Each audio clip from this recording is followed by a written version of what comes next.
मलिक रियाज पे एक बार फिर दबाव और मलिक रियाज ने भांड फोड़ने की धमकी दे दी। लेट अली शो यू के इस एपिसोड में आप सबको खुशामदीद। Do like subscribe and share this content. 24 घंटे के अंदर सनसनीखेज खबरें आ रही हैं, specially X platform Elon Musk के ऊपर, जहां पे मलिक रियाज जो बहरिया टाउन के मालिक हैं और भी बहुत सारी कंसर्न्स हैं उसकी। अभी अभी अभी उन्होंने दुबई के अंदर एक और real estate development project launch भी किया है। दुबई में रह रहे हैं वो, और उन्होंने एक तहलका खेज मैसेज अंग्रेजी में और उर्दू में शाया किया है, जिसके अंदर वो कह रहे हैं कि मैं झुकूंगा नहीं, मैं झूठी गवाही नहीं दूंगा। अब मलिक रियाज दुनिया के आर्ग्यूबली सबसे बड़े land grabbers, private land grabbers में से एक हैं। इनकी इतनी जायदादें हैं, इनके पास इतनी रिसोर्सेज हैं कि 190 मिलियन पाउंड तो इन्होंने ऐसे ही भेज दिया, जो अभी तक नहीं हमें वो यानी पड़ा है वो सुप्रीम कोर्ट के बैंक अकाउंट के अंदर, मगर पूरा मुल्क उल्टा हुआ है उसके ऊपर। इमरान खान सबसे मकबूल तरीन लीडर पाकिस्तान का जेल के अंदर है, मगर मलिक रियाज को किसी ने कुछ नहीं कहा। अब एक और बार उनके ऊपर प्रेशर डालने की कोशिश की जा रही है, मगर वो कह रहे हैं कि वो एक सियासी मोहरे के तौर पे इस्तेमाल नहीं होंगे। उन्होंने कहा कि मुझ में अभी भी अज़म बाकी है कि मैं झूठी गवाही किसी के सामने नहीं दूंगा।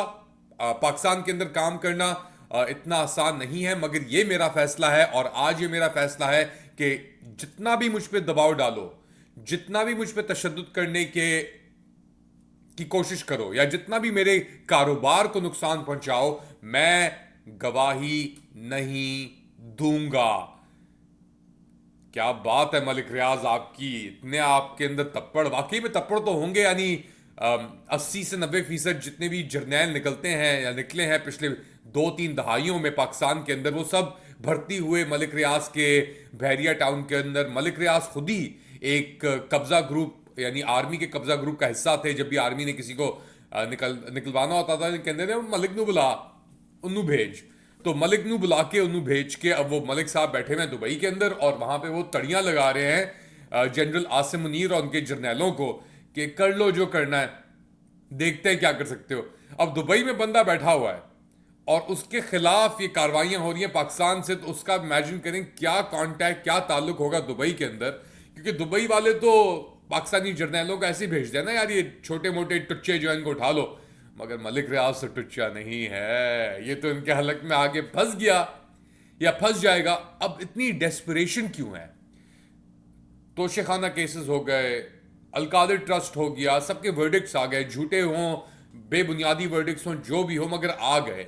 मगर इतनी बेचैनी और इतनी बुखलाहट क्यों है पाकिस्तान के निज़ाम के अंदर और उसके अशरफिया के अंदर कि वो अभी भी ये कोशिश कर रहे हैं कि मलिक रियाज के ऊपर ये प्रेशर डालें। अब मलिक रियाज का कह रहे हैं कि मेरे पास 25-30 साल के एविडेंस मौजूद हैं, रिसीट्स मौजूद हैं मेरे पास उन सब लोगों के ऊपर जो इक्तदार में बैठे हुए, तो मुझे और पुश मत करो क्योंकि मेरे दिल में एक तूफान बसा है। क्या बात है मलिक रियाज की, इनके दिल, इनके और नवाज शरीफ के दिल के अंदर से हमारे दोस्त हैं वो कह रहे थे कि इन दोनों के दिल में ही ये तूफान और ये एक टाइफून और टॉर्नेडो लगा हुआ है। प्रॉपर्टी टाइकून इन्हें कहते हैं ना, तो प्रॉपर्टी टाइफून इन्हें कहना चाहिए। और ये कह रहे हैं कि अगर मुझ पे इतने इल्जामात सालों दहाइयों से लगाए गए और उन्होंने मुझे नहीं रोका, तो फिर मैं इस दबाव पे आके क्यों रुकूंगा? और स्पेशली जब मेरे पास खुद ही सबूत मौजूद हैं उन लोगों के जो मुझ पे ये सब कुछ कर रहे हैं।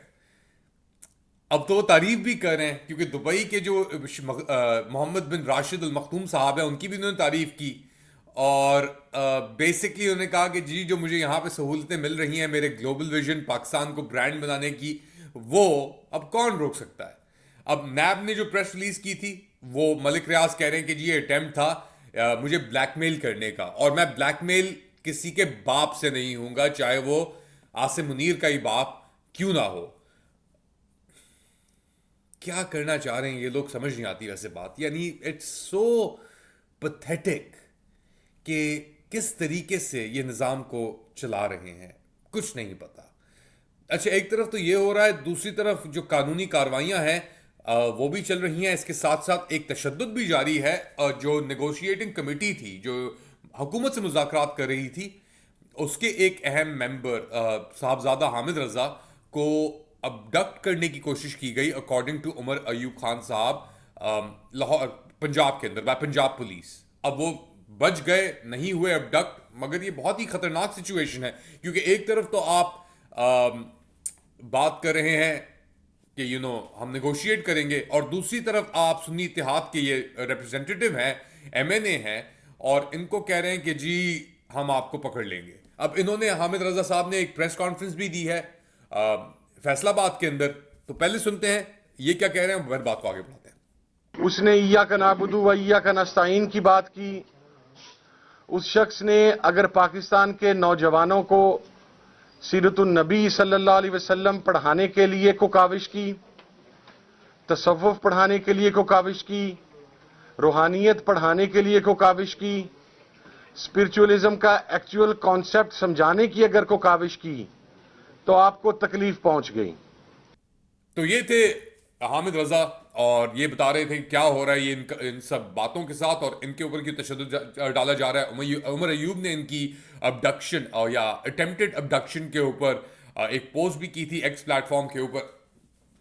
It's a mess, it's a complete disaster, और इतना बड़ा डिजास्टर हो गया कि अब नजम सेठी ने भी एक प्रेस कॉन्फ्रेंस की है। उनको अपने आकाओं से कुछ नुक्से मिले होंगे कि आप जाके ये बोल दें, तो अब तो वो खुल्लम खुल्ला थ्रेट्स पे आ गए हैं कि जी इमरान खान नहीं मान रहे, वो यू टर्न करते थे, politics is the art of compromise, उसको हम यू टर्न करते थे मगर वो एक्चुअली कॉम्प्रोमाइज थी।